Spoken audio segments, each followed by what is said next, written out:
Hello YouTubers, and welcome back to Go Figure Customs YouTube channel. I'm going to do another quick, very quick actually, because there's not much to this figure, custom figure review. If you are like me and grew up in the 80s, you are not only a fan of G.I. Joe, but you're also fan of properties like Transformers and Dungeons and Dragons and the toy lines that went with them, and probably M.A.S.K, because as you've already seen on the title of this video, this is my review of my Buddy Hawks figure.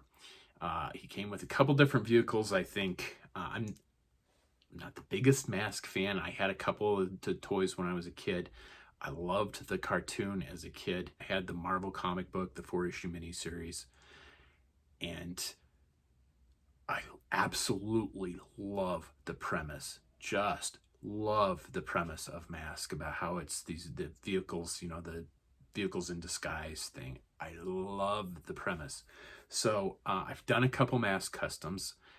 I've repainted the 25th anniversary matte tracker, and I've carded it. And I did. I've got him hanging on the wall. The Cliff Dagger, who was the driver of Jackhammer. He was the Jackhammer driver. Anyway, Buddy Hawks came with, if I remember correctly, came with the Wildcat, which was a tow truck pickup that elevated. I have had the M.A.S.K probably 10 or 15 years. I have been wanting to do this custom a long time. It was beyond my skill level for many years. I bought a bunch of the M.A.S.Ks at the time and just held on to them until my skills caught up to where I could make a decent custom of these figures. But I built the figure last year. I painted the M.A.S.K like years and years ago and sealed it, and just have been holding on to it, like I said. And built the figure last year during the COVID lockdown, because I didn't have anything else to do, and I got a shitload of customs done last year. I got 52, 53 customs done. This one didn't make it because so much other stuff got in the way. So many other custom projects got in the way that it just sidelined, and I still hadn't figured out some of the things that I wanted to do with it yet. But today I sat down, I'm like, you know what? I want to finish this. I want to get it done today. So, and I did. And I made a card for it last year, printed it out. The card's ready to go. So as soon as I'm gonna do a quick video review of the figure, I'm gonna card the figure, and I'm gonna finish up the video. And this will be like the one time that I'm not shooting out of sequence for videos, because I still haven't carded some of the customs that for custom reviews that I've already shot the reviews for. So you're gonna see this before you're gonna see the review of like my Star Viper and my Destro, because I still don't have cards printed for them. But the Buddy Hawks card I've had printed for probably about a year. So without further ado, let's look at that custom. So anyway, I would sure like to tell you what I used to build this figure, but I don't recall. Like I said, there was one point last year where I was going through my fodder bin and putting figures together just to have something to do. I wasn't buying stuff. I wanted to see what I could make from what I had on hand. I ended up making some pretty cool customs that I would not have normally made. And this is one of them. I don't know right off the top of my head what I used, because this all came out of fodder bins. The helmet, the M.A.S.K head, I got from what is now Angel Forge. Like I said, I got these when, man, it was probably good to go customs. I think is who I got that from originally, but it's Angel Forge now, and those are, still kind of hard to get, because he does limited runs on that kind of stuff. And the head is also Angel Forge as well, and that was specifically sculpted to be Buddy Hawks. The little Walkman that he has is I'm pretty sure is the little computer that the Pursuit Cobra low light came with, and then the tubing, or the, like, not tubing, but the cabling came off of the Arctic Destro backpack. And to kind of, as a tip and trick to get that cable to lay underneath the jacket, I dremeled a hole in the chest, and then glued the end of the wire, as it were, into his chest, and then glued the other end into the back of the Walkman, so he still retains torso articulation without having the wire glued to his chest, which if it were, you'd lose that articulation. The other thing I did, he had a holster on this leg. I'm not the best sculptor, but I sanded it down and I sculpted just regular pants on there. I'm not real happy with how that looked before. Ooh, got a little paint rub there. I didn't paint behind the elbows because I was going to knew I was going to put this on a card. So I just sculpted that bare leg. Somebody could probably tell you what parts I used just by looking at it, but I sure couldn't, and I'm sorry. Normally, because I do like to mention that. To paint this, I did the air. This is like 100, except for the mask. This is 90%, 99% airbrushed. The pants are Tamiya Sea Blue with Army Paint Gray dry brushed on it, and then Citadel Wash over the top of that. The belt is Citadel Black with a little bit of the dry brushing on it.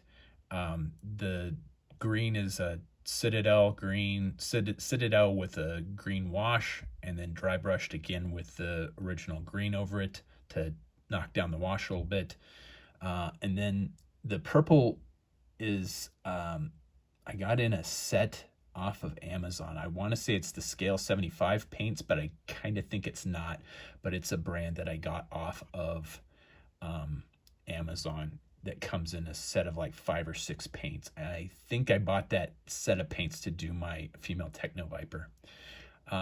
The green and the yellow are both, all the green and the yellow and the black are all just straight Citadel. I did hand paint the green on this, and then I was Google imaging it, and I noticed there's a lot of yellow on the helmet. So what I did, and like I said, I painted this helmet years and years ago. So what I did is I took painter's tape and I masked off the green. Since it was sealed, I wasn't worried about pulling up tape or pulling up paint. And then I airbrushed the yellow on, and then I touched it up by hand, and then I painted the line in by hand, touched up the goggles a little bit, and then resealed it to give it an even finish. And of course,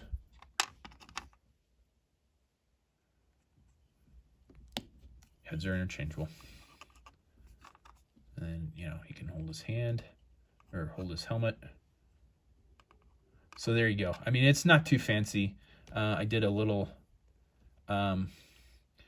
Tamiya flat aluminum on the zippers that were sculpted into his jacket. I showed this to my wife, and she's like, "Boy, that'll look good when you paint it." I said, "No, it's done." She's like, "Oh," she's not ever seen M.A.S.K and doesn't know what this is. So I'm like, "I know, I'm really happy with this. This is finished." She's like, "I see." So I showed her what the original figure was, and she says, "Well, yeah, it's a very, very, very nice representation of what it was originally." So that's kind of funny. And then, real quick here, is the card that I made for him. I have the template that I used for this is on the G drive. So if you want to make your own M.A.S.K customs, there is a blank template. It's just like this part up here. I think I left that blank, but there is a M.A.S.K template on the G drive to make your own M.A.S.K cards. It's just single-sided for right now. I don't know that I will go back and do double slides on these because this is only the third M.A.S.K custom that I've completed, and I only have like one more that's even remotely being close to that might eventually be done. So I don't know that I will take the time to do a back card for this particular line. So let's see what it looks like all carded up here real quick. All right, so here he is all carded up. I'm still using super glue to glue the bubble on. I had mentioned that I'd ruined a couple of cards, specifically the Saving Private Ryan card, using super glue, and I ended up having to seal it with hot glue, and it didn't work very well, and it was just kind of a mess because the glue did something to interacted with the ink for some reason. I don't know if it was, I still haven't figured out why. But I glued this bubble blister to this card with super glue, and I didn't have that problem. And I haven't had that problem on most of my customs, so I'm wondering if it's because the ink in the print hadn't set yet. I don't know. I don't know what the deal is, but because this I printed over a year ago, so I mean this is, maybe it's cured. I don't know. I don't know what the deal is, and I don't like not knowing. But anyway, here it is. This is my Buddy Hawks custom with Penetrator mask carded. This is my third M.A.S.K custom, and this will go with my Matte Tracker and my Cliff Dagger customs. That's all I got for you today. Thank you for watching. Please do all that fun social media stuff. Like, share, subscribe, comment below. Ask any questions on tips or tricks that I can help you with to make your own customs like this. And again, thank you for watching.